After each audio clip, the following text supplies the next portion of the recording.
என்னுடைய கைகளை கொடுக்கிறேன். அவங்க இன்னும் ஆராதனை வேலை மற்றும் கர்த்தருடைய வார்த்தைக்கு நேராய் நம்மை வழி நடத்துவாங்க.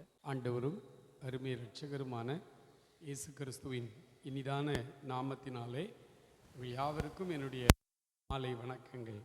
நம்ம எல்லாரும் எழுந்து நின்று ஆண்டவருடைய சமூகத்திலே சில நிமிடங்கள் நாம் அவரை ஆராதித்து உள்ளத்தின் ஆழத்திலிருந்து அவரை துதித்து ஸ்தோத்தரித்து தேவ பிரசன்னத்தினால் நிரப்பப்பட்டவர்களாய் அவருடைய வார்த்தையை கேட்கப் போகிறோம். எப்படி நான் ஜெபிக்க வேண்டும், எதற்காக ஜெபிக்க வேண்டும், கற்று தாரும் ஆவியானவரே. எப்படி நான் ஜெபிக்க வேண்டும், கற்று தாரும் ஆவியானவரே. வேத வசனம் புரிந்து கொண்டு விளக்கங்களை அறிந்திட வெளிச்சம் தாரும் ஆவியானவரே. வேத வசனம் புரிந்து கொண்டு விளக்கங்களை அறிந்திட வெளிச்சம் தாரும் ஆவியானவரே. ஆவியானவரே, ஆவியானவரே, பரிசுத்த ஆவியானவரே. எல்லாம் ஆமே. ஆவியானவரே, பரிசுத்த ஆவியானவரே, எங்களுக்குள்ளே வாசம் செய்யும் ஆவியானவரே. இந்நாளில் உம் சித்தம் போல் நடத்தி செல்லும் ஐயா. எங்களுக்குள்ளே வா. Yes Lord. இந்நாளில் உம் சித்தம் போல் நடத்தி செல்லும் ஐயா. ஆவியானவரே, ஆவியானவரே, பரிசுத்த ஆமென். ஹல்லேலூயா. ஆவியானவரே, பரிசுத்த ஆவியானவரே, எங்களுக்குள்ளே வாசம் செய்யும். பா, ஒவ்வொருவரையும் நிரப்புங்கப்பா. இப்படி ஆவியானவருடைய வல்லமை எங்களுக்குள்ளே பா, எங்களை நிரப்புங்கப்பா. நடத்தி செல்லும் ஐயா. ஹல்லேலூயா, அல்லேலூயா. அப்படி நம்ம அமர்ந்து கொள்வோம். ஆண்டவருடைய பரிசுத்த நாமத்திற்கு ஸ்தோத்திர மகிமை உண்டாவதாக. இந்த நாளிலும் உங்களோடு கூட ஆண்டவருடைய வார்த்தைகளை சொல்லும்படி கர்த்தர் கொடுத்த இரக்கங்களுக்காக நான் அவரை நன்றியோடு ஸ்தோத்தரிக்கிறேன். அன்போடு இந்த ஊழியத்தில் எங்களை அழைத்து பயன்படுத்துகிறதான உடைய திருச்சபையின் போதகர் ஐயா அவர்களுக்கும் சபையின் அருமையான சகோதரர் ஸ்டீஃபன் அவர்களுக்கும் என்னுடைய நெஞ்சார்ந்த நன்றியை நான் கூறிக்கொள்ளுகிறேன். அருமையான ஸ்டீஃபன் அவர்கள் உங்கள் நடுவில் அவர்கள் ஊழியம் செய்து கொண்டிருக்கிறார்கள். அவர்கள் குருவானவர் பட்டத்திற்கெல்லாம் படித்திருக்கிறார்கள். படித்து அவர்கள் ஆண்டவருடைய ஊழியத்தை உங்கள் நடுவில் செய்கிறார்கள். இம்மட்டும் உதவின எபினேசரே, இனியும் காத்து கொள்வார். இம்மட்டும் உதவின எபினேசரே, இனியும் காத்திடுவார். உலகிலே இருக்கும் அவனை விட என் தேவன் பெரியவரே. இந்த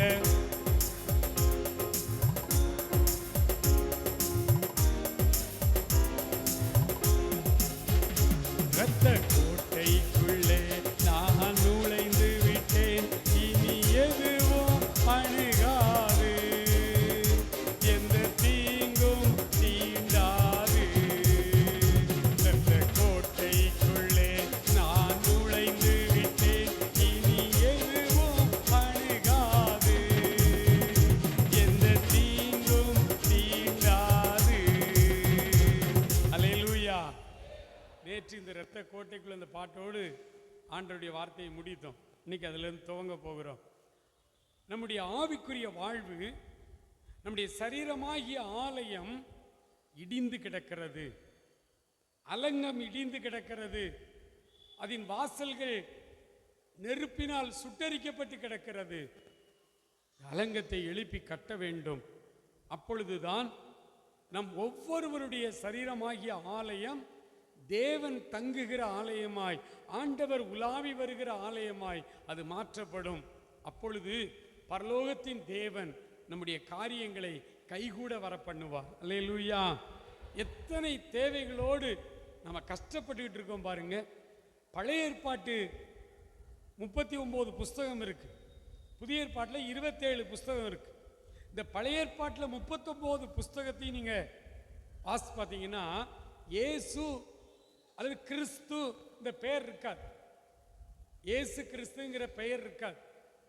பழைய ஏற்பாட்டில் இயேசு கிறிஸ்து தரிசனமானார், தேவனுடைய தூதனானவராக பக்தர்களுக்கு காட்சி கொடுத்தார். மனோவா அவருடைய மனைவி ஒரு கர்வாலி மரத்தண்டையில் இருக்கும் பொழுது தேவனுடைய தூதனானவராக காட்சியளித்தது ஆண்டவராகிய இயேசு கிறிஸ்து. ஆனால் அவருடைய பெயர் பழைய ஏற்பாட்டில் எங்கும் இருக்காது. ஏன்? பழைய ஏற்பாட்டில் இயேசு கிறிஸ்து ரத்தம் சிந்தவில்லை. அதனால பழைய ஏற்பாட்டில் ஆண்டவரை நம்பி வந்த இஸ்ரவேல் ஜனங்கள், ஆண்டவரை ஏற்றுக்கொண்ட ஜனங்கள் தங்களுடைய வாழ்வின், உலக பிரகாரமான வாழ்வின் ஒவ்வொரு காரியத்துக்காகவும் கடவுளிடத்திலே போராடி போராடி போராடி ஜெபித்து ஜெபித்து ஜெபித்து ஆசீர்வாதங்களை பெற்றுக்கொள்ள வேண்டியதாக இருந்தது. உதாரணத்துக்கு யாக்கோபு ஒரு கல்லில் தலை வச்சு படுத்தாருன்னு சொன்னேன். அந்த கல்லை ஊன்றி எண்ணெய் வார்த்து ஒரு ஜெபம் பண்ணார். என்ன ஜெபம் பண்ணாரு? ஆண்டவரே, நான் போகிற இந்த இடத்துல எனக்கு நல்ல ஆகாரம் தந்து என் தலைக்கு எண்ணெய் குறையாம நீங்க பார்த்துக்கிட்டு எனக்கு நல்ல ட்ரெஸ்ஸு கொடுத்து, அதாவது ஒரு மனிதனுக்கு அத்தியாவசிய அடிப்படை தேவை 3, ஹிந்தியில் சொல்லுவாங்க ரோட்டி கபடா ஒரு மக்கான் அப்படின்னு சொல்லுவாங்க. உணவு, உடை, உறைவிடம். இதுதான் ஒரு மனிதனுக்கு அத்தியாவசிய தேவை. அதை அவர் கேட்கிறார்.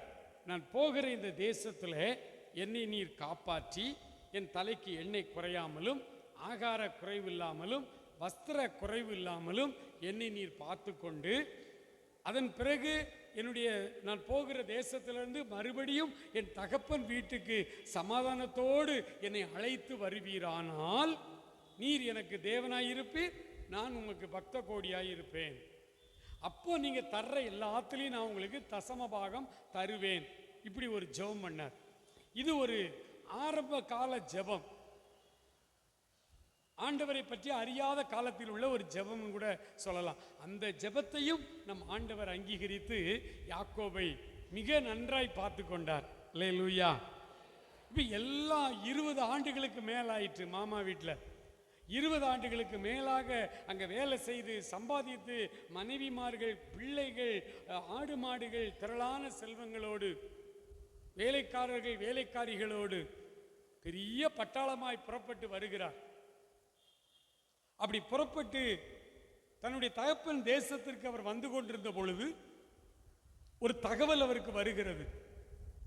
ஐயா, உங்களை சந்திக்க உங்க அண்ணன் ஏசா வர்றாரு அப்படின்னு. அப்படியே திகைச்சு போய் நின்றுட்டார் யாக்கோ. ஏன்னா அண்ணன் என்னை கொலை செய்வேன்னு சொல்லியிருக்கான். அண்ணே என் மேல ரொம்ப கோபமா இருக்கிறான். அன்னைக்கே நான் அவனை ஏமாத்தும் பொழுது வஞ்சகமாய் சேஷ்டபுத்திர பாகத்தை ஒரு செவப்பு கூளை காய்ச்சி கையில பைத்த கூளை கொடுத்து ஆசீர்வாதத்தை பெற்றுக்கொண்டேன். அப்பாட்டியும் போய் ஏமாத்தி அண்ணே வந்திருக்கேன்னு சொல்லி ஆசீர்வாதங்களை, சேஷ்டபுத்திர ஆசீர்வாதங்களை பெற்றுக்கொண்டேன். அதை அறிந்த ஏசா அன்னைக்கே சொன்னான், எங்க அப்பாவுக்காய் நான் துக்கம் கொண்டாடும் ஒரு நாள் வரும். என்ன அர்த்தம்? எங்க அப்பா சாவார், எங்க அப்பா செத்த அன்னைக்கு என் தம்பியை நான் கொலை பண்ணிடுவேன். நம்ம ஊர் பாஷையில் சொல்கிறாங்க, எப்படி சொல்லலாம் தெரியுமா? இல்லை, எங்கள் அப்பா சாவார்ல, எங்கள் அப்பா செத்தா 2 சவப்பெட்டிக்கு ஆர்டர் கொடு. எத்தனை சவப்பெட்டி? 2. ஒன்று எங்கள் ஐயாவுக்கு, இன்னொன்று என் தம்பிக்கு. கொல்லாமல் விடமாட்டேன்னு ஒரு சபதம் எடுத்தார். இப்போ 20-25 ஆண்டுகள் கழித்து யாக்கோபு திரும்பி வரும் பொழுது அண்ணே வர்றாரு, ஒரு 300-400 பேரோடு வர்றாருன்னு சொன்ன உடனே இவருக்கு ரொம்ப கஷ்டமாயிற்று. அப்போ யாக்கோபு ஒரு காரியம் செய்தார். தன்னுடைய மனைவிகள், பிள்ளைகள், வேலைக்காரர்கள், வேலைக்காரிகள், ஆடு மாடுகள் எல்லாவற்றையும் யாப்போக்கு ஆற்றங்கரையிலே அக்கறைப்படுத்திவிட்டு இக்கரையிலே தனிமையாய் அமர்ந்திருந்தார். தனிமையாய் ஜெபிக்க ஆரம்பித்தார். எல்லா ஆன்லைன் ப்ரேயர்லையும் இதை சொல்லுவாங்க. அப்படி தனிமையாய் ஜெபிக்கும் பொழுது தேவனுடைய தூதனானவராக கடவுளே வந்தார், அவரோடு போராடுகிறார். அப்ப ஆண்டவர் சொல்றாரு, எப்பா பொழுது விடுகிறது, நான் போகட்டும் அப்படின்னு சொல்றாரு. இல்லை இல்லை, என்னை ஆசீர்வதித்தால் ஒழிய, நான் தான் உன்னை எவ்வளவு ஆசீர்வதிச்சிருக்கிறேன்.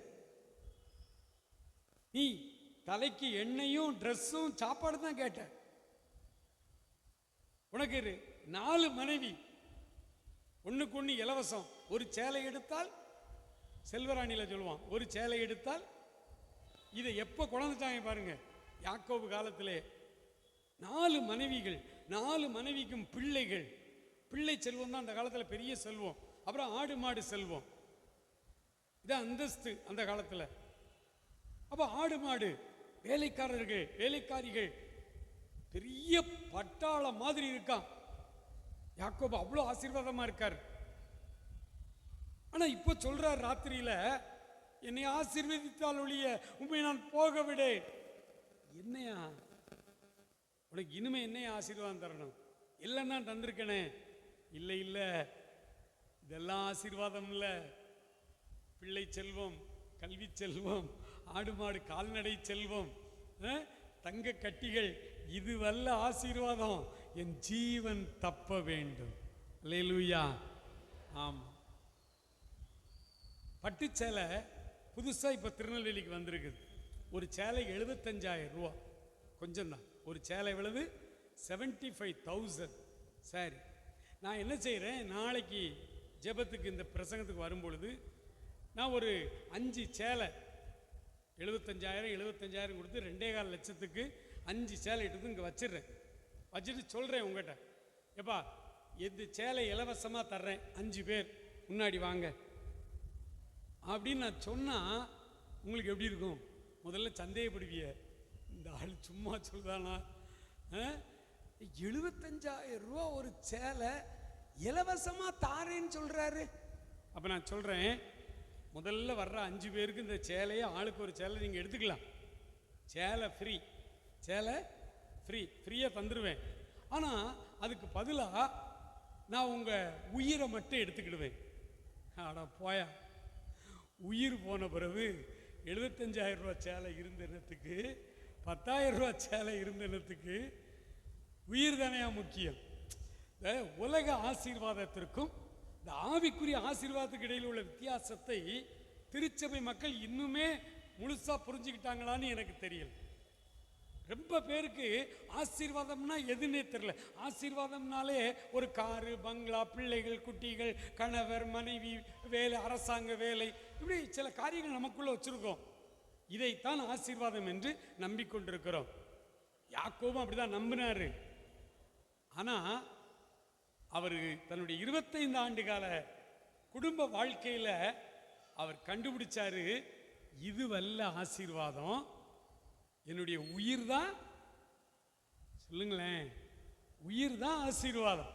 அதனாலதான் புதிய ஏற்பாட்டில் பல இடத்துல ஆண்டவர் சொன்னாரு, மதிகேடனே, மனுஷன் உலகம் முழுவதையும் ஆதாயம் செய்தாலும் தன் ஆத்துமாவை நஷ்டப்படுத்தினால் அவனுக்கு லாபம் என்ன? மதிகேடனே, இன்று இரவு உன் ஆத்துமா எடுத்துக்கொள்ளப்படுமானால் நீ சேகரித்தவைகள் யாருடையதாகும்? திரும்ப திரும்ப ஆண்டவர் கேட்கிறார், மனுஷன் தன் ஜீவனுக்கு ஈடாய் எதை கொடுப்பான்? எதை கொடுப்பான்? இந்த உண்மையை, இந்த சத்தியத்தை கற்றுக்கொள்ள யாக்கோபுக்கு ஒரு 25 ஆண்டுகள் ஆச்சு. 25 ஆண்டுகள் வரைக்கும் இதுதான் ஆசீர்வாதம். தலைக்கு எண்ணெய் குறையாம இருக்கணும், நல்ல ட்ரெஸ் இருக்கணும், நல்ல சாப்பாடு இருக்கணும், நல்ல மனைவி பிள்ளைகள் இருக்கணும், கால்நடை செல்வங்கள் இருக்கணும், வேலைக்காரன் வேலைக்காரி இருக்கணும். இதுதான் அந்தஸ்து, இதுதான் ஒரு எஜமான் மாதிரி ஒரு பணக்கார தோரணை அப்படி வந்துருச்சு யாக்கோபுக்கு. ஆனால் ஒரே நாள் ராத்திரியில திரும்ப திரும்ப திரும்ப தேவதூதனானவராய் வந்த ஆண்டவர்கிட்ட கேட்கிறாரு, என்னை ஆசீர்வதித்தால் ஒழிய உம்மை போக விடேன், என்னை ஆசீர்வதித்தால் ஒழிய உம்மை போக விடேன். காலையில் வயிற்று பொழுது விடுகிறது, நான் போகட்டும் விடுப்பா அப்படிங்கிறாரு. அப்பவும் சொல்றாரு, இல்லை ஆண்டவரே, ஆசீர்வதிக்காம நீங்க என்ன செய்யக்கூடாது, போகக்கூடாது. உடனே காலையில் கேட்கார் ஆண்டவர், உன் பேர் என்னப்பா? இதை 9 மணிக்கே ராத்திரி கேட்டிருக்கலாமே, சொல்லியிருப்பேனே. விடிய காலம் வரைக்கும் போராடி செபித்து விடிய காலத்தில் கேட்குறாரு, உன் பேர் என்ன? யாக்கோபு. யாக்கோபுனா எத்தன், அடுத்தவனை காலை வாரி விடுறவன். நீ இந்தியா முழுசும் அப்படி தான் இருக்கு, திருச்சபைகளையும் அப்படி தான் இருக்கு. எப்போ சமயம் எடுத்தாலும் அடுத்தவன் காலை வாரி விடுறதுக்கு நம்ம ஆட்கள் ரெடியாக தான் இருக்காங்க. நம்ம ஆட்களுக்கு இன்னும் திருந்தலை, இன்னும் இந்த ஆசீர்வாதம் வேணும். யாக்கோபு காலையில் அப்படி சொல்கிறார், யாக்கோபு, இனி உன் பேர் யாக்கோபு இல்லை, இஸ்ரவேல். பேரை மாற்றினார். யாக்கோபுடைய வாழ்க்கை இந்த ராத்திரியிலே மாறியது. அப்போ வாழ்க்கையின் ஒவ்வொரு கட்டத்திலும், வாழ்க்கையின் ஒவ்வொரு தேவைகளுக்காகவும் மன்றாடி ஜெபிக்க வேண்டியிருந்தது, அழ வேண்டியிருந்தது. ராகேலுக்கு குழந்தை இல்லை, கல்யாணம் 3 ஒய்ஃபு. அதாவது முதல்ல லேயாளை கல்யாணம் பண்ணி கொடுத்தார் மாமா. லேயாளுக்காக ஒரு வேலைக்காரியை கொடுத்தார், ஒன்றுக்கு ஒன்று இலவசம். அப்புறம் ராகேலை கல்யாணம் பண்ணுறார், ராகேலுடைய வேலைக்காரியும் கொடுத்துட்டார். 4 மேரேஜ். இந்த 4 ஒய்ஃபில் 3 பேருக்கு குழந்தை இருக்கு, ராகேலுக்கு மட்டும் குழந்தை இல்லை. அப்போ என்ன அர்த்தம்? சயின்ஸ் படி பாருங்க, அவர்கிட்ட எந்த குறையும் இல்லை, யாக்கோபிட்ட எந்த தகப்பன் ஆகிறதுக்கு எந்த குறையும் இல்லை. ஏன்னா 3 ஒய்ஃபுக்கு குழந்தை பிறந்திருக்கே இவர் மூலமா, அதனால பிரச்சனை இல்லை. அப்போ ராகேலுக்கு மட்டும் குழந்தை இல்லை அப்படின்னா அந்த அம்மாட்ட தான் ஏதோ பிரச்சனை இருக்கு. ஆனால் அந்த அம்மா என்ன செய்யறாங்க, ஒரு நாள் ரொம்ப வேதனை, 3 பேர் குழந்தை இருக்கு, சக்களத்தி, நம்ம ஒரு ஆள் மட்டும் குழந்தை இல்லாமல் இருந்தா எவ்வளவு இகழ்ச்சியா அந்த 3 பேரும் பேசியிருப்பாங்க நமக்கு தெரியாது. இப்போ வயக்காட்டிலிருந்து யாக்கோபு வீட்டுக்கு வர்றார். விவசாயம் அந்த காலத்தில், வயக்காட்டிலிருந்து இப்படி வீட்டுக்கு வரும் பொழுது நேர எதிர்த்து போய் ராகேல் அவ கணவருடைய காலில் போய் விழுதா, எனக்கு பிள்ளை கொடு, இல்லைன்னா நான் சாகுறேன். யாக்கோபு சொன்னாரு, கடவுள் அல்லவா உன் கற்பத்தை அடைத்து வைத்திருக்கிறார், ஆண்டவர்கிட்ட கேளு. இந்த சரித்திரம், அதாவது பழைய ஏற்பாட்டிலங்க நியாயமான ஆசீர்வாதங்கள், திருமணமானால் குழந்தை செல்வம் வேண்டும், இது நியாயமான ஆசீர்வாதம். இந்த நியாயமான ஆசீர்வாதங்களுக்கு கூட நம்முடைய தேவ பிள்ளைகள் அழுது மன்றாடி கூப்பாடு போட்டு ஜெபம் பண்ணி தான் உலக ஆசீர்வாதங்களை இல்லை எந்த ஆசீர்வாதத்தையும் பெற்றுக்கொள்ள வேண்டியிருந்தது. ஆனால் புதிய ஏற்பாட்டு திருச்சபைக்குள்ளே வரும் பொழுது, புதிய ஏற்பாட்டு திருச்சபையிலே வரும் பொழுது இயேசு கிறிஸ்து மத்தேயு 1 அதிகாரத்திலே வந்துருச்சு, 21வது வசனம், அவள் ஒரு குமாரனை பெறுவாள், அவருக்கு இயேசு என்று பெயரிடுவாயாக, ஏனெனில் அவர் தமது ஜனங்களின் பாவங்களை நீக்கி அவர்களை ரட்சிப்பார் என்றான். இயேசுங்கிற வார்த்தை, இதுக்கு முன்னாடி ஏசாயெல்லாம் தீர்க்க தரிசனம் சொல்றாரு, நமக்கு ஒரு பாலகன் பிறந்தார், நமக்கு ஒரு குமாரன் கொடுக்கப்பட்டார், கர்த்தத்துவம் ஒரு தோள் மேல் இருக்கும், அவருடைய நாமம் அதிசயமானது, ஆலோசனை கர்த்தா, வல்லமை உள்ள தேவன், நித்திய பிதா, சமாதான பிரபு, இப்படிலாம் சொல்லிக்கிட்டே இருக்காரு. 7ஆம் அதிகாரம் ஏசாயா 7ல் இன்னும் ஒரு பக்கம் ஒரு படி மேலே போய், இதோ ஒரு கன்னிகை கர்ப்பவதியாகி ஒரு குமாரனை பெறுவாள், அந்த அளவுக்கு தீர்க்க தரிசனம் சொல்லிட்டார். பெறுவாள், அவருக்கு இம்மானுவேல் என்று பெயரிடுவாயாக. இம்மானுவேல் என்றால் தேவன் நம்மோடு இருக்கிறார் என்று பொருள். அப்போ 39 பழைய ஏற்பாட்டு புஸ்தகத்திலும் தேடி தேடி வாசித்து பார்த்தாலும் இயேசுங்கிற பெயர் இல்லை. அப்போ இயேசு கிறிஸ்துங்கிற பெயர் புதிய ஏற்பாட்டு திருச்சபை மக்களாகிய உங்களுக்கும் எனக்கும் தான் இலவசமாய் கொடுக்கப்பட்டிருக்கிறது. அல்லேலூயா. வானிலும் பூவிலும் மேலான நாமம், வல்லமையுள்ள நாமமது. வானிலும் பூவிலும் மேலான நாமமது, தூய சொல்லி துதித்திடும்.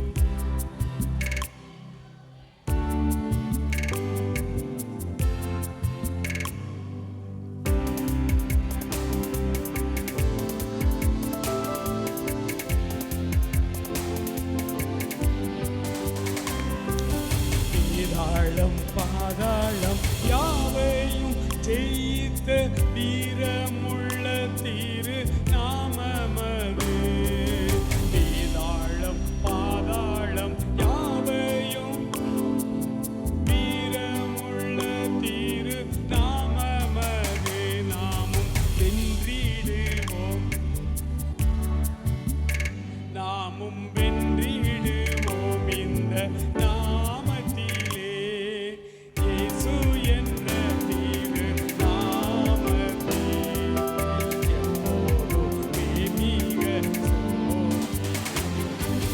இயேசு கிறிஸ்து என்கிற நாமம் புதிய ஏற்பாட்டு திருச்சபை மக்களாகிய நமக்கு வந்த பொழுது ஆண்டவர் மிக தெளிவாய் மத்தேயு 6:33 அவர் சொன்னதை வாசிங்க.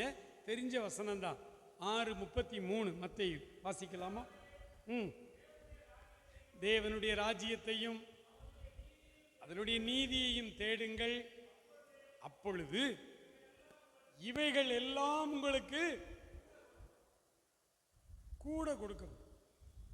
ஒருத்தர் சொன்னார், கூட கூடையா தருவாரியா? 5 அப்போ 2 மீனை வச்சு 5000 பேருக்கு கொடுத்தவர் மிச்சத்தை எத்தனை கூடையில் எடுத்தாங்க? 12 கூட. இதை எல்லாரும் தான் சாப்பிட்டு திருப்தி ஆயாச்சுல, வேற எதுக்கு 12 கூட நிறைய சாப்பாடு?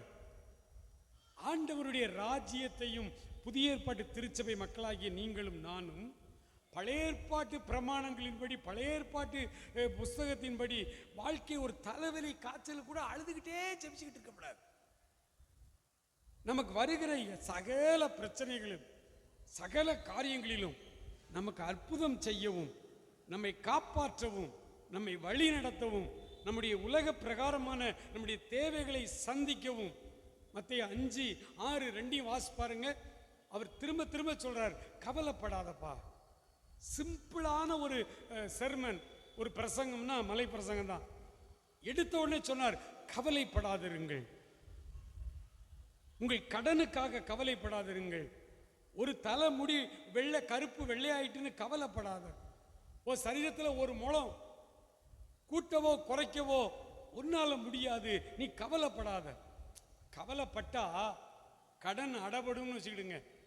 இப்போ எனக்கு நிறைய கடன் இருக்குன்னு வச்சுக்கிடுவோம், கடன் இல்லை சொல்கிறேன், நிறைய கடன் இருக்குன்னு வச்சுக்கிடுவோம். நான் கவர்மெண்ட்டில் வேலை பார்த்தா மெடிக்கல் லீவ் போட்டு ஒரு 15 நாள் இப்படி கவலைப்பட்டுக்கிட்டே இருக்கேன். வீட்டில் உட்காந்து கேட்குறாங்க, என்ன தம்பி ரொம்ப கவலைப்பட்டு இருக்கீங்க அப்படின்னு கேட்டால், கவலைப்பட்டால் கடன் அடையும்ல, அதனால தான் 15 நாளைக்கு இங்கிட்டு கை வச்சு கன்னத்தில் கை வச்சு கவலைப்பட்டுக்கிட்டு இருக்கேன், அடுத்த 15 நாள் இங்கே கவலைப்பட்டுக்கிட்டு இருப்பேன், கடன்லாம் அடப்பட்டுரும். ஆண்டவர் சொன்னார், கவலைப்படுகிறதினால் உங்களில் எவன் தன் சரீர அளவில் ஒரு முழத்தை கூட்ட முடியும்? காம்ப்ளான் குடிச்சா வளர்ந்துடலாமா? முடியாது. எனக்கு அதில் ரொம்ப ஆச்சரியமான வார்த்தை என்னன்னா, அவர் சொல்லிக்கிட்டே வர்றார், ஒரு முழத்தை கூட்டவோ குறைக்கவோ உங்களால் முடியாது. நம்மளால் முடியாதுல்ல, நம்மளால் முடியாது. That is impossible. நமக்கு அது நடக்காத காரியம்.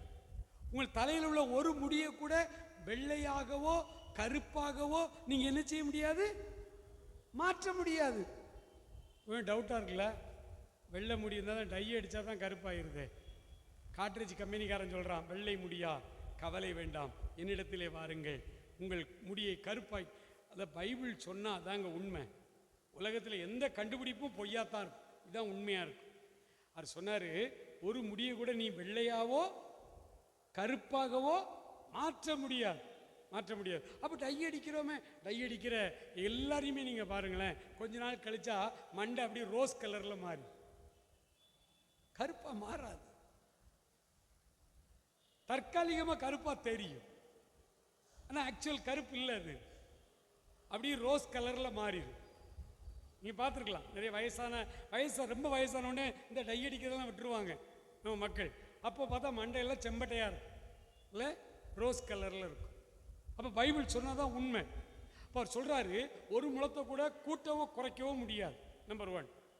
அடுத்தால ஒரு முடியை கூட நீங்கள் வெண்ணையாவோ கருப்பாகவோ என்ன செய்ய முடியாது, மாற்ற முடியாதுன்னு அப்படி சொல்லியிருந்தா கூட நமக்கு மனசு ஆறி இருக்கும். அவர் சொல்கிறாரு, அற்ப காரியம் முதலாய் உங்களால் செய்யக்கூடாது இருக்க நீங்கள் கவலைப்படுவது என்ன? ஒரு அல்லேலூயா சொல்லுங்க பார்க்கலாம்.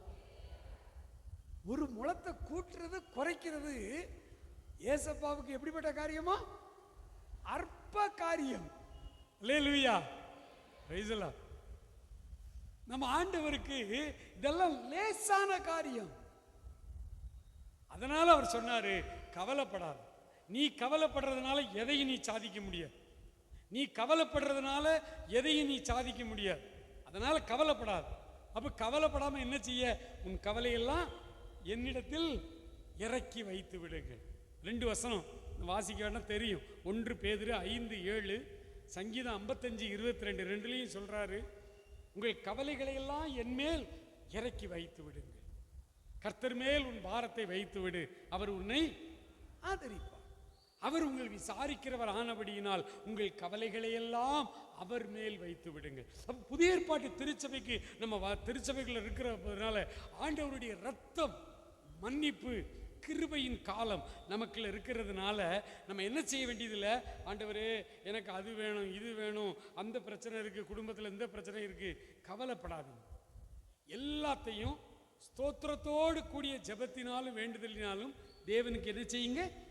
தெரியப்படுத்தணும், சொல்லணும். ஆண்டவரே என்னென்ன பிரச்சனை இருக்கு, அதை அழக்கூடாது. எல்லாத்தையும் அண்ணால் அழணும். பழைய ஏற்பாட்டு அண்ணாள் அழணும், புதிய ஏற்பாட்டு அண்ணால் அழக்கூடாது.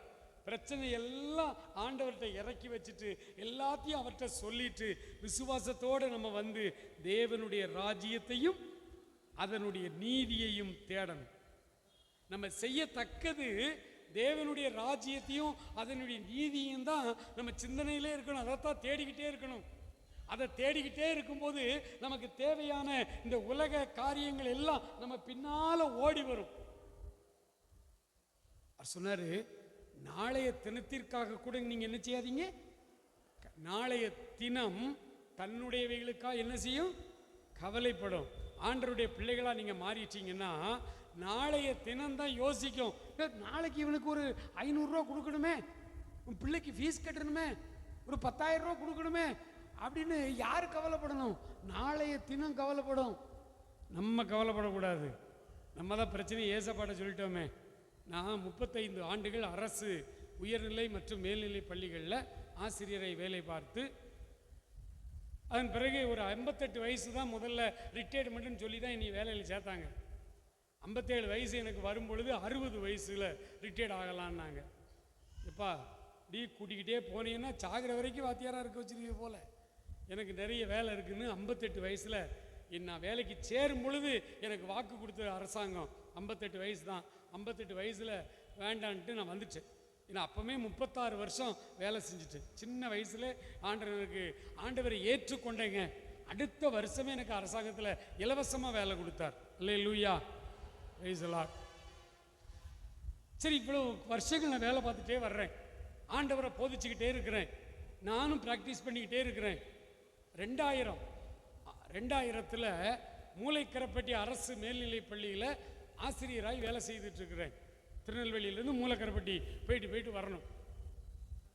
அப்போ நம்ம மூலைக்கரப்பில் இருக்கும் பொழுது ஆடிட்டிங் வருவாங்க, ஏஜி ஆடிட்டிங், லோக்கல் ஆடிட்டிங் வருவாங்க. லோக்கல் ஆடிட்டு ஒன்றும் பார்க்க மாட்டான், ஏஜி ஆடிட்டு வருவாங்க, மதுரை ஆடிட்டு வருவாங்க. அரசு ஊழியர்களுடைய சம்பளம் எல்லாம் கணக்கு பண்ணி எஸ்ஆர் எல்லாம் வச்சு பார்ப்பாங்க. ஒரு நயா பைசா கூட அரசாங்கத்திலேருந்து நம்ம அதிகமாக வாங்கியிருக்க கூடாது, வாங்கியிருந்தால் திருப்பி கட்டணும். ஆக அவர்கள் செக் பண்ணி பார்க்கும் பொழுது என்னுடைய எஸ்ஆரை பிடிச்சிட்டு நீ கூட்டு விட்டாங்க. என்ன 98வது வருஷத்தில் இருந்து 88வது வருஷத்தில் இருந்து இந்த 2000 வரைக்கும் நீங்கள் சம்பளம் அதிகமாக வாங்கியிருக்கிறீங்க, அதையெல்லாம் நீங்கள் திரும்ப கட்டணும். சொல்கிறது 14ஆம் தேதி சொல்கிறாங்க, இன்னொரு 10 நாள் தான், இந்த மாத இறுதியில் நான் கட்டணும். அப்போல்லாம் எங்களுக்கு சம்பளம் ரொம்ப கம்மி, மிஞ்சி போனேன் 6000 7000 ரூபா அவ்வளோதான் சம்பளம் இருக்கும். ஆடிட் போட்டாங்க, 1,87,000 எவ்வளோ சில்லற வரும், கரெக்டாக ஞாபகம் இல்லை, அவ்வளோ ரூபா கட்டணும். 1,00,000 அது வரைக்கும் நான் கண்ணால் பார்த்தது கூட இல்லை. ஒரு அலையிலேயே சொல்லுவோம். அப்படி வாழ்ந்துட்டு இருக்கிற நேரம் அவங்க சொன்னாங்க, நான் சில காரியங்களை சொல்லி பார்த்தேன், ஏன்னா அது அவங்க எழுதியிருக்க தவறுன்னு சொல்கிறேன். அவங்க கேட்கவே மாட்டேன்ட்டாங்க. ஜிஓ இருக்கா, அவங்கள்ட்ட ஜிஓ தான், கவர்மெண்ட் ஆர்டர் இருக்கா காட்டுங்க, நாங்கள் நீக்கல் போட்டுறோன்ட்டான். சரியா போயிட்டு வா அப்படின்னு அனுப்பியாச்சு. பள்ளிக்கூடமே நாங்கள் எங்களை வந்து ஒரு 4-5 பேர் இந்த மாதிரி மாட்டினோம். பள்ளிக்கூடமே எங்களை இந்த துக்க இறந்த வீட்டில் உள்ள ஆட்களை பார்க்குற மாதிரி பார்க்குறாங்க. ஆனால் நான் மகிழ்ச்சியாக இருந்தேன். துக்கம் இருந்துச்சு உள்ளத்தில், நான் வெளியில் காட்டிக்கிடலை. வீட்டுக்கு வந்தேன், எல்லா வேலையும் முடிச்சுட்டு அன்றைக்கி ராத்திரி ஆண்டவருடைய பாதத்தில் ஜெபம் பண்ணி ஆண்டவர்கிட்ட சொன்னேன், ஆண்டவரை 1,87,000 ரூபா கிட்ட கட்டணும், நமக்குலாம் அது சாத்தியப்படாது, நீங்கள் பார்த்து ஏதாவது செய்யுங்க, நீங்கள் கட்டணும்னா நான் கட்டிடுவேன், வேறு வழி இல்லை, நீங்கள் எனக்கு அதுக்கான அனுமதி கொடுங்க, நீங்கள் பார்த்துக்கிடுங்கன்னு சொல்லி அவர் கையில் கொடுத்துட்டேன். கொடுத்தாலும் எனக்கு கொஞ்சம் விசுவாச குறைவு தான். நான் ஒன்றும் பெரிய விசுவாச வீரன் பரிசுத்தம் அப்படி சொல்ல வரல. ஏன்னா அந்த நடைமுறை அனுபவத்தில் வரும் பொழுது ஆண்டவர் இந்த பாடங்களை கற்றுத்தருகிறார். மறுநாள் காலையில் கொஞ்சம் மனசில் ஒரு ஆறுதல், ஒரு சமாதானம் இருந்துச்சு. காலையிலே நல்லா ஜெபம் பண்ணிட்டு வழக்கம் போல் ஸ்கூலுக்கு போயிட்டேன். ஸ்கூலுக்குள்ளே உள்ளே போகிறேன். எப்போதும் போல எல்லாரையும் பார்த்தீங்கன்னா கனம் பண்ணுவதில் முந்திக் கொள்ளுங்கள் இருக்கா. அது என்னுடைய காலத்தில் என்னுடைய ஜூனியராக இருந்தால் கூட முதல்ல நான் வணக்கம் சொல்லிடுவேன். அவன் நேற்று வந்த வாத்தியாரில், என்னை விட ஜூனியரில், தம்பி இல்லை அப்படிலாம் கிடையாது, எல்லாருக்கும் வணக்கம் சொல்லுவேன். நான் அதே மாதிரி எல்லாருக்கும் சந்தோஷமாக வணக்கம் சொல்லிகிட்டே வரும்பொழுது கிறிஸ்தவர் அல்லாத ஒரு சகோதரி, அங்கே ஆசிரியர், என்னை விட ஒரு 4-5 வயசு மூத்தவங்க, அக்கா அக்கான்னு சொல்லுவோம். அவங்க நீங்கள் வா அப்படின்னு கூப்பிட்டாங்க. நீ வா பொண்ணா என்கிட்ட பேசுவாங்க. என்னக்கா அப்படின்னு, ரூபாய்க்கு ரெடி பண்ணிட்டியா? 14ஆம் தேதி நடந்திருக்கு. 15ஆம் தேதி காலையில் ஸ்கூலில் கேட்குறாங்க, ரூபாய்க்கு ரெடி பண்ணிட்டியா? இல்லை. அப்படி எப்படி சந்தோஷமா இருக்க? உண்மையை சொல்லு. நீ ஏதோ ரூபாய்க்கு ரெடி பண்ணிட்ட, இன்னும் 10 நாளைக்குள்ள நீ கட்டணும். ஏதாவது கடன் வாங்கியிருக்கியா? ஏற்பாடு பண்ணியிருக்கியா? நகை எதுவும் இருந்தால் அதை அடகு வைக்கலான்னு பிளான் வச்சிருக்கியா? அக்கா அப்படிலாம் ஒன்றும் கிடையாது. அப்புறம் எப்படி நீ மகிழ்ச்சியா இருக்க? கடன் எனக்கு இல்லைக்கா. உனக்கு இல்லையா?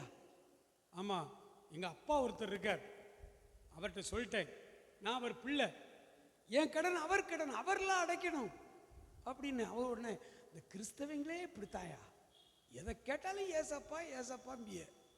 ஏசுனாதாரா வந்து ஸ்டேட் பேங்க்ல கட்ட போறார், ட்ரெஸரியில் வந்து கட்ட போறாரு அப்படின்னா அந்த அம்மா அது என் மேலே பாசத்தில் அப்படி சொல்கிறாங்க.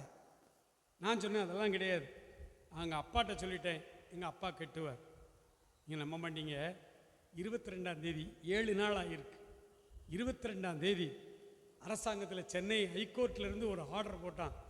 இந்த மாதிரி தமிழ்நாடு முழுசும் ஒரு 100-150 பேர் இருக்காங்க, இந்த 150 பேர்கிட்டையும் காசு கேட்க வேண்டாம், விட்டுருங்க, இனிமேல் உள்ளவனுக்கு காசு கொடுக்காது. ஒரு அல்லேலூயா சொல்லுவோம்.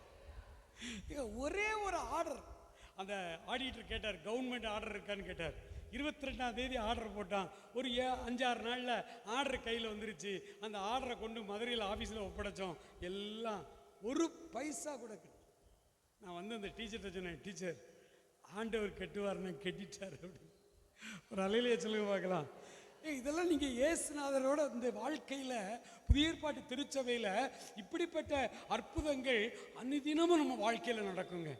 எவ்ரி டே நம்ம ஆண்டவருடைய அன்பை அப்படி ருசிச்சுக்கிட்டே வரலாம். அதைத்தான் இந்த லெந்து காலங்களில் நம்ம கற்றுக்கொள்ள போகிறோம். ஆண்டவருடைய வேதம் தெளிவாய் சொல்லுகிறது. புதிய ஏற்பாட்டு திருச்சபையில் பழைய ஏற்பாடு மாதிரி ஜெபிங்க ஜெபிங்க பிரச்சனைகளுக்காக சொல்லி சொல்லி இந்த லௌகீக துக்கம் இருக்கு பார்த்தீங்களா, புரிஞ்சவங்க புரிஞ்சுக்கிடுங்க. லௌகீக துக்கம் மரணத்தை உண்டாக்கும், மனம் திரும்புதலுக்கு ஏற்ற துக்கம் மகிழ்ச்சியை உண்டாக்கும். நிறைய பிரசங்க மேடையில் நின்றுக்கிட்டு லௌகீக துக்கத்தையே கொடுத்துக்கிட்டு இருப்பாங்க. கவலைப்படாதே, 1 கோடி ரூபா கடனில் இருக்கியா, கவலைப்படாத, எங்கள் ஊழியத்துக்கு ஒரு 10 லட்சம் ரூபா காணிக்கத்தா, ஆண்டவர் உனக்கு 1 கோடி ரூபா தருவார். இப்படி பேசுகிறாங்க. அதாவது ஜனங்களுக்குள்ள இருக்கிற உலக பிரகாரமான தேவைகள் ஒரு நெருக்கத்தை உண்டாக்கி நம்மளை வச்சிருக்கோம். ஒரு கவலை இருக்கத்தான் செய்யும், கவலை இருக்கத்தான் செய்யும். வெளியில் நம்ம நடிப்போம், உள்ள கொஞ்சம் கவலை இருக்கத்தான் செய்யும். அந்த கவலையை இந்த மாதிரி மேடைகளில் நின்று இப்படி தூண்டி விடுறது. சகோதரா சகோதரி அழாதே அப்படிமா. எதுக்கு அழணும்? நான் பாவியான மனுஷன் சொல்லி அழணும். ஐயோ என் அலங்கம் இடிஞ்சு கிடக்குதே, என்னுடைய சரீரமாகிய ஆலயம் கரை பிடிச்சு கிடக்குதே, அதுக்கு அழணும். சாப்பாடு இல்லையே, ரொட்டி இல்லையே, எனக்கு வீடு இல்லையே, எனக்கு இன்னும் குழந்தைகளுக்கு திருமணம் ஆகலையே, அதுக்கு அழக்கூடாது. அதெல்லாம் உங்களுடைய தேவைகள். அந்த தேவைகளை எல்லாம் சந்திக்கிறவர் தான் உங்கள் ஆண்டவராக இயேசு கிறிஸ்து.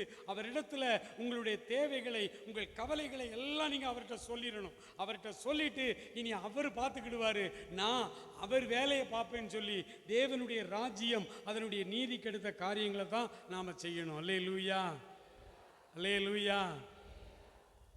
ஒரு சிம்பிள் எக்ஸாம்பிள், இதுவும் எங்கள் ஃபேமிலியில் தான், வேறு வழி இல்லை சொல்லணும்.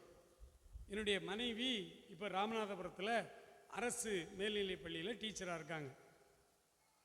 அவங்க அடிக்கடி ட்ராவல் பண்ணி திருநெல்வேலிக்கு வரணும். எனக்கு ஊழியங்கள் இருக்கிறதுனால சனி ஞாயிறு நான் அங்கே போக முடியாது. ஊழியங்கள் இல்லாத வாரம் நான் அங்கே போயிடுவேன். மற்ற நாள் நான் இங்கே ஊழியம் செய்துட்ருப்பேன். அவங்க வெள்ளிக்கிழமை இரவு வருவாங்க. ஒரு 5.5 மணி நேரம் பஸ்ஸில் ட்ராவல். இந்த 5.5 மணி நேரம் பஸ்ஸில் ட்ராவல். வயது ஆக ஆக எல்லா பலவீனங்களும் வர்றது இயற்கை தான். என் மனைவிக்கு கால் நீர் வச்சு கால் அப்படி வீங்கிரும். அங்கே செருப்பை போட்டு பஸ்ஸில் ஏறுவாங்க. இறங்கும்போது செருப்புக்குள்ளே கால் போகாது. சரி, ஒரு பலவீனம், ஒரு பிரச்சனை இருக்கு. 5.5 மணி நேரம் ட்ராவலுக்கு பிறகு வந்து 2 நாளும் அப்படியே காலை தூக்கி வச்சு படுத்தே இருந்தால் தான் அந்த வீக்கம் குறையும். திரும்ப பஸ்ஸில் ஏற்றி விடணும், அல்லது காரில் நான் கொண்டு விடணும். காரில் உட்காந்துருந்தாலுமே 3.5 மணி நேரம் கால் வீங்கத்தான் செய்யும். இப்படி ஒரு பலவீனம் இருக்கு. இந்த சூழ்நிலையில் வட இந்தியாவில் ஞானஸ்தானம் கொடுக்க போகணும்.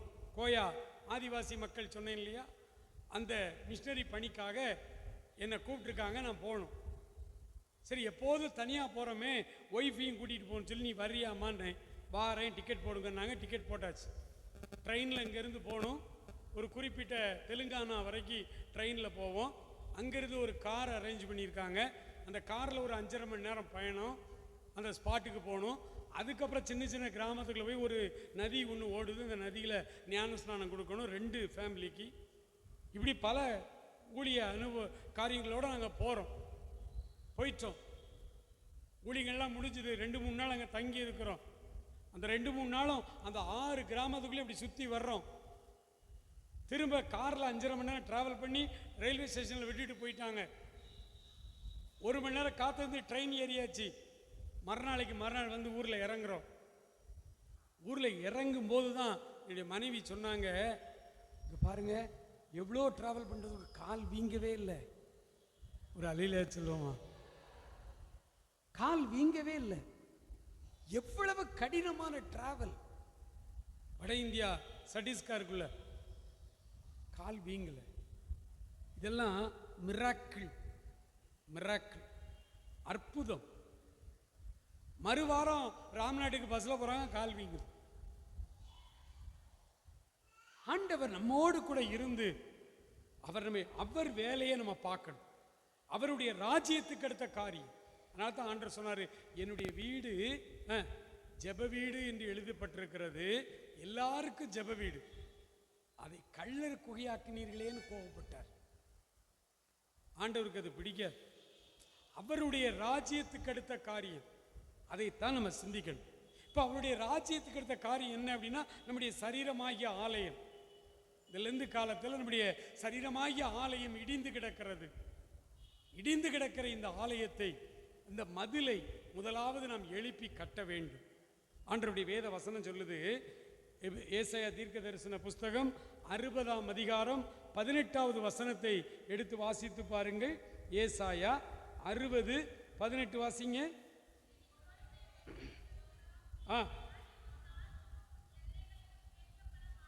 மாட்டாது, உன் மதில்களை ரட்சிப்பு என்றும் உன்னுடைய வாசல்களை துதி என்றும் சொல்லுவாய். அதே ஏசாயா 26 முதல் வசனத்தை வாசிக்கலாமா? 26:1. அக்காலத்திலே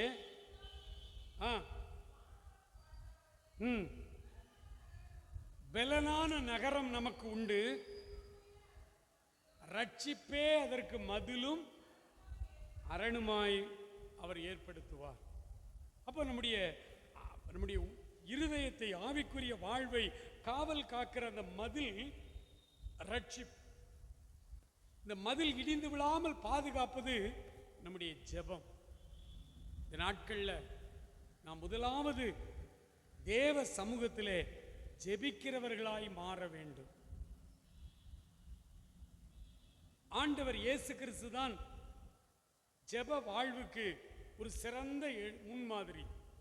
வேதம் சொல்லுகிறது, அதிகாலையிலே இருட்டோடே எழுந்து வனாந்திரமான ஓரிடத்திற்கு தனியாய் போய் அவர் அப்படியே ஜெபித்து கொண்டிருப்பார். இப்போ நம்ம காலையில எழும்பி வனாந்திரமான ஒரு இடத்துல ஜெபிக்கணும்னு போக முடியுமா? செயின் அத்துட்டு போயிடுவோம். காலையில் வெளியில் போக முடியாது. அதனால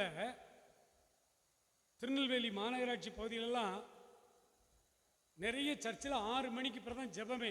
கிறிஸ்மஸ் ஆராதனை கூட மாற்றியாச்சு. ஏன்னா காலையில் 3:30க்கெல்லாம் எழுப்பி பெண்கள் அவங்க வீட்டிலேருந்து சர்ச்சுக்கு வர்றது பிரச்சனையாக இருக்கு. அப்படி காலத்தில் வாழ்ந்துக்கிட்டு இருக்கோம். அன்னைக்கு பிரச்சனை இல்லை. சரி, ஆண்டவர் ஏன் அதிகாலையிலே எழுந்து அந்த அதிகாலை ஜெபத்துக்கு தனியாக ஒரு இடத்துக்கு போனார் தெரியுமா? அவர் எப்படி ஜெபம் பண்ணுவார்?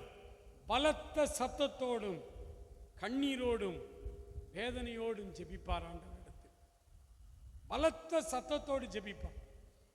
அப்ப காலை ஜெபம் பக்கத்து வீட்டுக்காரங்களுக்கு, மற்றவர்களுக்கு இடைஞ்சலா இருக்கக்கூடாதுங்க. தான் பிரச்சனையே. நிறைய இடங்கள்ல நமக்கு இடைஞ்சலே என்ன அப்படின்னா, நம்ம மற்றவங்களுக்கு இடைஞ்சல் உண்டாக்க பிரேயர் நடத்திக்கிட்டு இருக்கோம். ஆண்டவர் அதிகாலையிலே தனியா ஒரு இடத்துக்கு போயிடுவார். பலத்த சத்தமிட்டு அவர் ஜெபிப்பார். அவர் பலத்த சத்தமிட்டு, எபிரேயர் 5ஆம் அதிகாரம் 7வது வசனம் என்று நினைக்கிறேன், வாசி பாருங்க. எபிரேயர் 5:7 வாசிங்க. அவர் மாம்சத்தில் இருந்த நாட்களில் தம்மை மரணத்தினின்று விடுவிக்க வல்லமை உள்ளவரை நோக்கி பலத்த சத்தத்தோடும் கண்ணீரோடும் விண்ணப்பம் பண்ணி தமக்கு உண்டான பயபக்தி நிமித்தம் கேட்கப்பட்டார். அப்ப ஆண்டவருடைய சமூகத்தில் இப்போ எல்லா வீட்லையும் பெட்ரூம் ஏசி பண்ணிட்டோம் மேக்சிமம். அதனால ஒரு ரூமை அடைச்சிக்கிட்டு நீ உள்ள உட்காந்து தனியா கத்தி ஜெபம் பண்ணா கூட பக்கத்து வீட்டுக்கு கேட்காது இப்போ. அதனால் நீங்க அறை வீட்டுக்குள் பிரவேசித்து அறை கதவை பூட்டி அந்த ரங்கத்துக்கு பிதாவை நோக்கி பலத்த சத்தத்தோடு நீங்க ஜெபிங்க. ஜெபம் ரொம்ப நேரம் நம்ம சபைகளில் நம்ம வீட்டில் ஜெபம் பண்ணும்போது தனி ஜெபம் பண்ணுறேன்னு முக்காடை வேற போட்டு அப்படியே உட்காந்துக்கிட்டு அப்படி சோத்திரம் சோத்திரம் இந்த மூணு பேசும்போது அப்படியே காலையில் தூக்கம் வந்துடும். ரொம்ப பேர் இப்படி அமைதியாக ஜெபம் பண்ணியே பழகிட்டோம். அதை பெருமையாக வேற சொல்லிக்கிறோம், நாங்கள் அமைதியாக ஜெபிக்கிறோம். பைபிள் இயேசுநாதர் அப்படி சொல்லலை. அவர் பலத்த சத்தத்தோடு தான் ஜெபித்தார். அவர் நாமும் பலத்த சத்தத்தோடு ஆண்டவரிடத்தில் கண்ணீரோடு ஜெபிக்க வேண்டும். காலையில் தனி ஜெபம் ரொம்ப ரொம்ப ரொம்ப முக்கியமானது. இந்த நாளில் நம்முடைய தனி ஜெபங்கள் இடிந்து போய் கிடக்கிறது.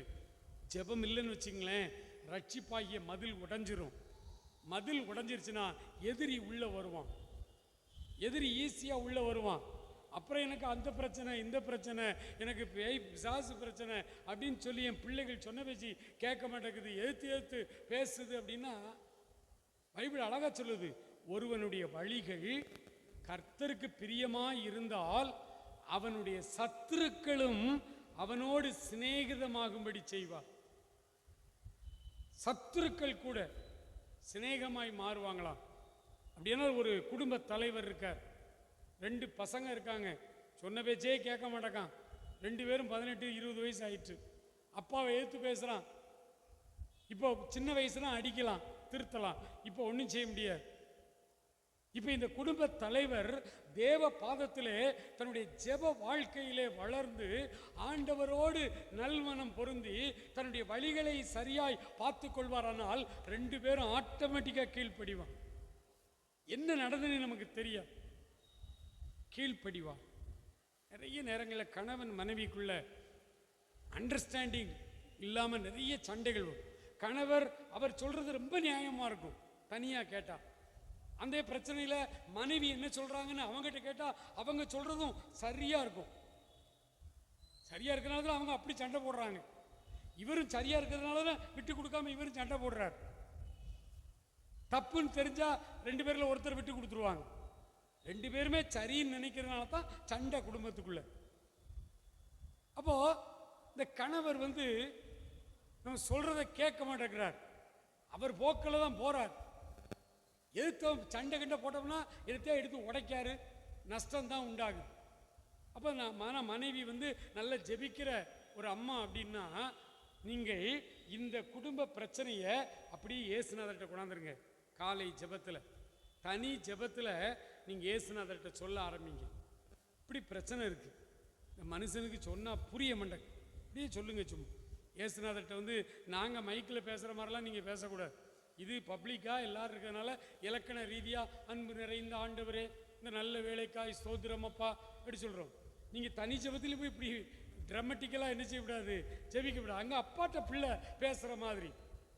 வீட்டில் இப்படி பிரச்சனை இருக்குது. நேற்று கூட உங்களுக்கு தெரியும்ல எவ்வளோ சண்டை போட்டோம்னு.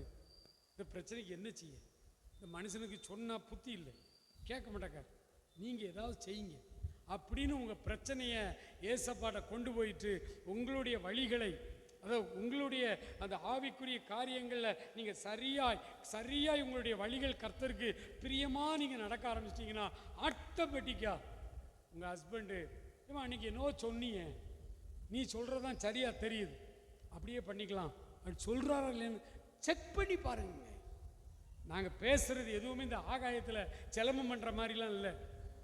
ப்ராக்டிக்கலாக எங்களுடைய குடும்ப வாழ்க்கையில் இத்தனை ஆண்டுகள் 2 பிள்ளையை வளர்த்து பிள்ளைகளை படிக்க வச்சு வேலைக்கு கொண்டாந்து விட்டுருக்கோம். அப்போ இந்த குடும்ப வாழ்க்கையில் எத்தனை பிரச்சனை வந்திருக்குன்னு யோசிப்பாரு. எவ்வளவு பிரச்சனைகள் இருக்கும், எவ்வளவு சண்டைகள், எவ்வளவு உரசல்கள், எவ்வளவு புரிந்து கொள்ளாத தன்மை. யோபு மனைவிக்கு யோபுவை புரியலை. யோபுவினுடைய மனைவி சொல்கிறாங்க, பைத்தியக்காரனாயா நீ, இன்னுமாயா உத்தமத்தில் இருக்கிற, தேவனை தூசித்து ஜீவனை விடும், செத்து போன்னு சொல்றா. அறியாம பேசுது அம்மா. யோபு தான் இப்ப ஆண்டவருடைய மனுஷன், அவருக்கு தெரியுது பிரச்சனை என்னன்னு. எவ்வளவு அழகா தான் மனைவிக்கு அந்த பிரச்சனையை சால்வ் பண்ணார் குடும்பத்தில். போடி பைத்தியக்காரி மாதிரி பேசுறீப்பா, அவர் கையிலிருந்து நன்மையை பெற்ற நாம் அவர் கையிலிருந்து தீமையும் பெறக்கூடாதா? நன்மை மட்டும்தான் பெறணுமா? தீமையும் பெறக்கூடாதா? இந்த அம்மாவுடைய அவ்வளவு புரிந்து கொள்ளாத தன்மையை வெகு எளிதாய் தீர்க்கிறாங்க. தாவீது மனைவிக்கும் அண்டர்ஸ்டாண்டிங்கில் பிரச்சனை. நீங்கள் விட்டீங்கன்னா இன்னைக்கு முழுசும் ஒரு கருத்தரங்கி நடத்தலாம். கணவன் மனைவிக்கு இடையில் வரக்கூடிய பிரச்சனைகள் பைபிளில், இந்த பைபிளில் இல்லாத எந்த பிரச்சனையும் நமக்கு வரலைங்க. ஃப்ரிட்ஜு வாங்குறதுல பிரச்சனை இருக்கும், ஃப்ரிட்ஜு பைபிளில் இருக்கான்னு கேட்கக்கூடாது. ஆனால் ஃப்ரிட்ஜுக்கு பதில் வேற ஒரு காரியத்துக்காக இங்கே சண்டை போட்டிருப்பாங்க, சமாதானம் ஆகிருப்பாங்க. அது என்ன பிரச்சனைன்னு பார்க்கணும். நம்ம டயசிஸ்லலாம் எக்ஸிக்யூட்டிவ் கமிட்டி அப்படின்னு ஒன்று இருக்கா, அப்புறம் ஜெனரல் கமிட்டின்னு ஒன்று இருக்கா. எனக்கு ரொம்ப தெரியாது, ஓரளவு தெரியும். இந்த எக்ஸிக்யூட்டிவ் கமிட்டியில் நிறையா அடிச்சுக்கிடுவாங்க, சண்டை போடுவாங்க, இன்னெல்லாமல் பண்ணுவாங்கன்னெலாம் செய்தி சொல்லுவாங்க. நான் பைபிள் படித்தேன். ஆண்டவரே, எல்லா பிரச்சனையும் பைபிளில் இருக்குன்னு சொன்னீங்களா? இந்த டயசிஸ் எக்ஸிக்யூட்டிவ் பிரச்சனை பைபிளில் இருக்கான்னு கேட்டால் இருக்கு. ஒரு அல்லையே சொல்லுங்க பார்க்கலாம். எங்க ஆதி திருச்சபையில் முதல் எக்ஸிக்யூட்டிவ் மீட்டிங் எருசலேமில் போட்டாங்க. அப்போஸ்தலர் நடபடிகள் ஒரு பியூட்டிஃபுல்லான புஸ்தகம் அப்படின்னு கேட்டால் ஆக்ட்ஸ் தான். 28 அதிகாரம் இருக்குது, திரும்ப திரும்ப படிக்கலாம். அதில் தான் ஃபஸ்ட்டு டயசிஸில் எருசலேமில் தேவ பிள்ளைகள் எல்லாம் கூடி அவங்க ஒரு தீர்மானம் போடுறாங்க. என்ன செய்யலாம், என்ன நிலவரம், நம்ம இத்தனை ஊர்களில் போய் சுவிசேஷத்தை ஸ்தாபித்து சர்ச்சை கட்டியிருக்கோம், யூதர்கள் இருக்காங்க, ரோமர்கள் வர்றாங்க, பொந்து, கப்பத்தோக்கியா, கலாத்தியா, கொரிந்து, எத்தனை ஊர்களில் மனம் திரும்பி புறவினத்தார் வந்திருக்காங்க, என்ன பிரச்சனை இப்போ இருக்குது அப்படின்னா, ஜூயிஷ் நான் ஜூயிஷ், யூதர்கள் யூதர் அல்லாதவர்கள் தான் மிகப்பெரிய பிரச்சனை. ஆதி திருச்சபையில் இங்கே ஜாதி பிரச்சனை இருக்க மாதிரி அங்கே அந்த பிரச்சனை இருந்துச்சு. அப்போது அந்த டயசிஸில் அவங்க என்ன பண்ணாங்கன்னா, செயற்குழு கூடி இந்த திருச்சபை சுமூகமாய் நடைபெறணும்னா என்ன செய்யலாம் அப்படின்னு. ஆனால் அவ்வளோ பேர் ரொம்ப நேர்மையாளர்கள், தண்ணி அடிக்கிறவங்கலாம் அங்கே இல்லை. எல்லாம் பவுல், பேதுரு, அப்படி நல்ல பெரிய பெரிய ஆட்கள். அவங்கெல்லாம் யோசிச்சாங்க, ஜெபிச்சாங்க, ஒரு தீர்மானம் பண்ணாங்க. இன்னென்ன காரியத்தை செய்யக்கூடாது, சபையில் இன்னென்ன காரியத்தை செய்யணும் அப்படின்னு முதல் மினிட் புத்தகம்னு ஒரு புத்தகத்தில் மினிட்ஸ் போடுவாங்க, பார்த்துருக்கீங்களா? அந்த மினிட்ஸ் எழுதுனாங்க. எல்லாம் பைபிளில் இருக்குங்க. வேதத்தை மட்டும் நீங்கள் தினந்தோறும் நேசித்து வாசித்து தியானித்து அதை பிடிச்சுக்கிடுவீங்கன்னா உங்கள் வாழ்க்கையில் வருகிற குடும்பத்தில் எல்லா பிரச்சனைக்கும் இங்கே தீர்வு இருக்குது. அதற்கு முதலாவது நம்முடைய கண்கள் திறக்கணும், நம்ம ஜெபிக்கணும். ஒரு அல்லேலூயா சொல்லுங்க பாருங்க.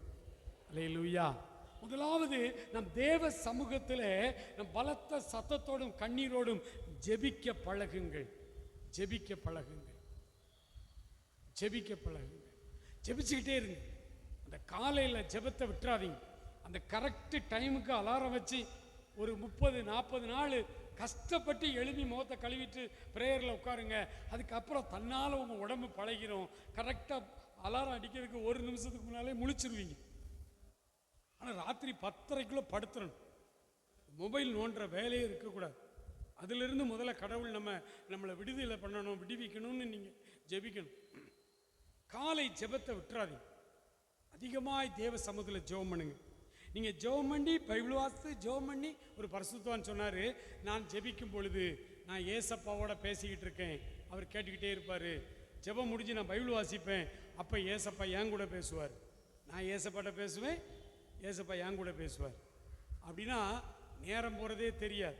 கொஞ்ச நேரம் ஜெபம் பண்ணுறேங்க, ஒரு மாதிரி வேகாக இருக்கா, ஜெபிக்க முடியலையா, டக்குன்னு ஜெபத்தை முடிச்சுட்டு பைபிள் வாசிக்க ஆரம்பிச்சிருங்க. பைபிள் வாசிக்கும் போது ஏசப்பா அவங்ககிட்ட பேசுவார், நேரடியாக பேசுவார். கொஞ்ச நேரம் பைபிள் வாசி முடிச்சுட்டு அசதியாக இருக்க மாதிரி இருக்கா, சரி பைபிளை முடிச்சுட்டு ஜெபிக்க ஆரம்பிச்சிருங்க.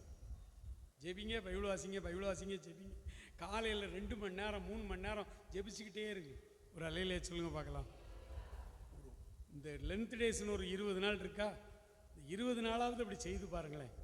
ஒருத்தன் வந்து இப்படி பிரசங்கம் பண்ணிட்டு போயிட்டாப்ல அப்படின்னு என்னை திட்டிக்கிட்டாவது ஒரு 20 நாளாவது ஜெபம் பண்ணி பழகி பாருங்களேன்.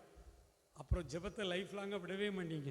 அல்லேலூயா, அல்லேலூயா, praise the Lord, praise the Lord. ஆண்டவர் அதன் பிறகு நம்ம கூட்டாளிகளாய் சேர்ந்து ஜெபிக்கணும்.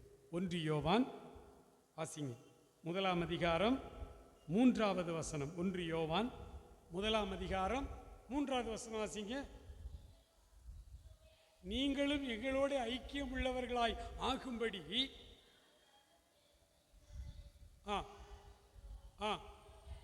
எங்களுடைய ஐக்கியம் பிதாவோடும் அவருடைய குமாரனாகிய இயேசு கிறிஸ்துவோடும் இருக்கிறது.